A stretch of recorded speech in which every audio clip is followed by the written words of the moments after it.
In 1944, as the Second World War raged across Europe, something strange began to happen. American bomber crews flying over Austria reported seeing them first, impossible lights in the sky, moving in ways that defied every law of physics they knew. They called them Foo Fighters, glowing orbs that danced alongside their aircraft, matching every maneuver, every turn, every desperate dive. The pilots were terrified, but they had no explanation. At the same time, deep in occupied Poland, Soviet forces advancing toward German lines encountered something they couldn't understand: strange crafts hovering over the forests, machines that made no sound, left no trace, and vanished before anyone could get close enough to see what they really were. The reports were filed away, classified, buried in archives that wouldn't be opened for decades. But the question remains, what were they really seeing? This is the story of the ghosts hidden in the war files. Another crew reported that the sphere paced them for 15 minutes, then simply blinked out of existence, not flew away, just vanished as if someone had switched off a light. The military had no answers. They dismissed the reports as stress, hallucinations, atmospheric phenomena, enemy secret weapons. But the sightings kept coming, hundreds of them, from experienced pilots, decorated officers, men who had nothing to gain and everything to lose by reporting what they'd seen. Some crews refused to fly again, others became obsessed, sketching what they'd witnessed, trying to make sense of the impossible. They met in secret after debriefings, comparing notes, looking for patterns. What they found was even more disturbing. The objects seemed to prefer certain routes, certain altitudes. They appeared most often during the heaviest combat, as if drawn to the violence itself. Now, let's go east to Poland. The Red Army was grinding through occupied territory in the winter of 1944, brutal, relentless, unstoppable. Soviet soldiers had seen horrors beyond imagination, cities reduced to ash, entire populations erased, the machinery of genocide laid bare. They were hardened men, veterans of Stalingrad, of Kursk, of battles so savage they'd make you question what it means to be human. They were not easily frightened. But in December 1944, near the town of Krakow, something stopped them in their tracks.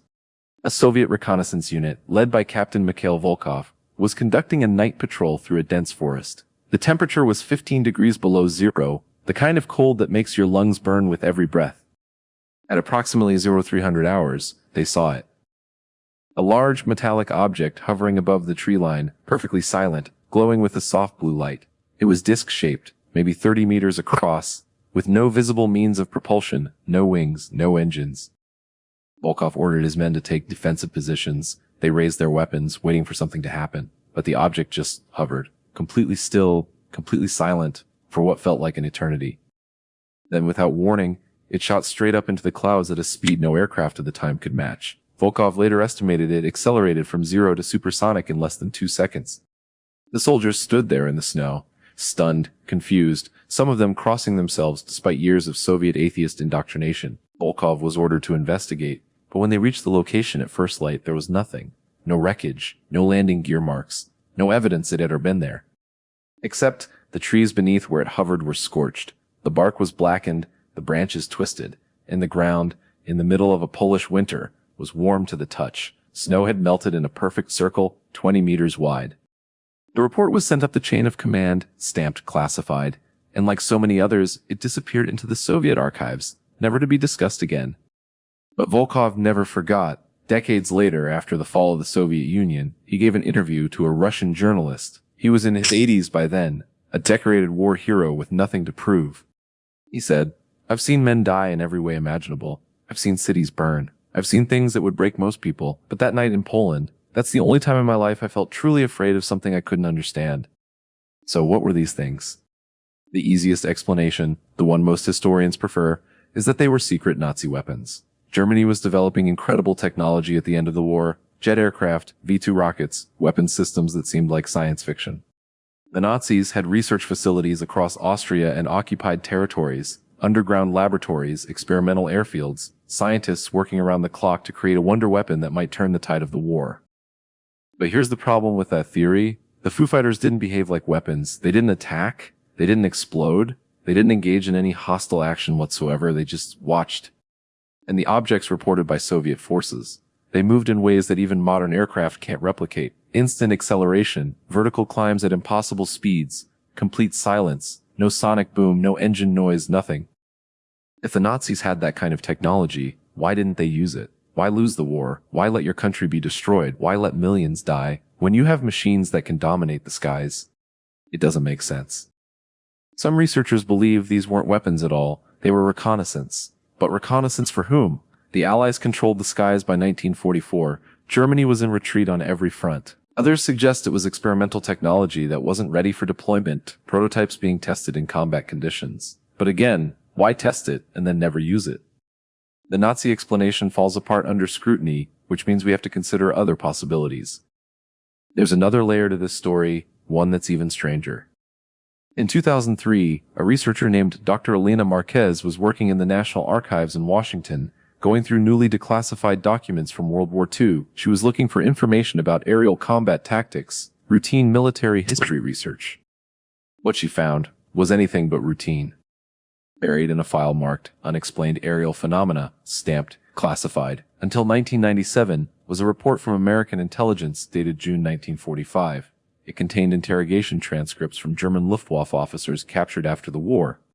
One officer, a pilot named Hans Kruger, gave a statement that changed everything. He claimed that German pilots had also seen the Foo Fighters, and they assumed they were American or Soviet secret weapons. They'd reported them to their commanders, who had no idea what they were either. In other words, nobody knew what they were. Not the Americans, not the Soviets, not the Germans. All three sides, enemies fighting the bloodiest war in history, were seeing the same impossible objects, and all three sides thought they belonged to someone else. But what if they didn't belong to anyone? What if these objects, these ghosts in the sky, were something else entirely? Let's talk about the psychological angle for a moment, because it's important. War does terrible things to the human mind. Stress, exhaustion, trauma, fear. Pilots flew multiple missions a day, sometimes without sleep, hopped up on amphetamines to stay alert, watching their friends die in horrific ways. It's entirely possible that some of these sightings were hallucinations, tricks of light, misidentified aircraft, Venus reflecting off clouds, the brain filling in gaps when pushed to its absolute limit. But that doesn't explain the consistency. Pilots from different squadrons, who never spoke to each other, described the exact same phenomena. Same colors, same movements, same behavior patterns. Soviet soldiers hundreds of miles away reported the same glowing objects, the same silent hovering, the same impossible acceleration. Hallucinations don't work that way. They're personal, chaotic, unique to the individual experiencing them. They don't replicate across time zones and cultures. They don't leave physical evidence like scorched trees and melted snow.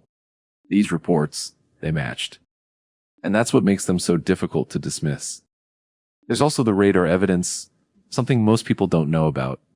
In late 1944, the Allies had established primitive radar stations across occupied territories. These weren't the sophisticated systems we have today. They were crude, often unreliable, prone to false readings. But multiple radar operators, on different nights, at different locations, reported tracking objects that moved in ways aircraft couldn't. Speeds exceeding 500 miles per hour, then stopping dead in midair. 90-degree turns at full speed, something that would tear apart any plane ever built. One operator in Belgium, a technical sergeant named Robert Morrison, filed a report that was later declassified. He tracked an object for 12 minutes, watching it accelerate, decelerate, hover, then vanish from his screen entirely. He wrote, "I thought the equipment was malfunctioning, but then I saw it with my own eyes. A light in the sky doing exactly what the radar said it was doing. That's when I knew this wasn't a mistake. This was real." Here's what makes this story so haunting: the silence that followed. After the war ended, the sightings didn't stop. In fact, they increased dramatically. The late 1940s and 1950s saw a wave of UFO reports across Europe and America, many of them eerily similar to what pilots and soldiers had described in 1944.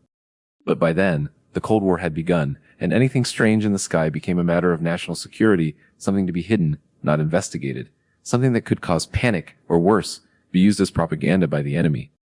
The files were locked away, the witnesses discouraged from speaking, some were threatened, told their pensions would be revoked, their reputations destroyed if they went public. The official line became, "It never happened." Mass hysteria, war stress, atmospheric phenomena, anything but the truth. The ghosts of 1944 faded into legend, dismissed as wartime paranoia, Cold War propaganda, the delusions of traumatized men trying to make sense of senseless violence. But the reports are still there, thousands of pages, buried in archives in Washington, Moscow, Vienna, London. Waiting. So what do we make of all this? Maybe it was advanced technology we still don't understand. Maybe it was atmospheric phenomena that science hasn't fully explained. Ball lightning, plasma fields, some exotic weather condition that only occurs during specific circumstances. Maybe it was psychological, collective trauma manifesting as shared hallucination, the mind creating explanations for the unexplainable. Or maybe, just maybe, in the chaos of the most destructive war in human history, something was watching. Not to intervene, not to save us, not to take sides. Just to observe. To witness what happens when humanity turns on itself, when civilization collapses into barbarism, when millions die for borders and ideology and pride. Because if there's one thing the war files teach us, it's that history is full of ghosts, events that don't fit the narrative, witnesses who saw things they couldn't explain, truth too strange to be believed, too dangerous to be acknowledged. And sometimes, the most terrifying thing isn't what we know. It's what we've chosen to forget. The files remain classified, even now, 80 years later. Some documents are still sealed, scheduled for declassification in 2044, a full century after the events they describe. What's in those files? What are we still not being told? And perhaps more importantly, are they still watching? The pilots are gone now, the soldiers dead, the witnesses silenced by time if not by government decree. But the questions remain, hovering over history like those glowing orbs over Austria, silent, impossible, unexplained. Ghosts hidden in the war files, waiting for someone brave enough to look.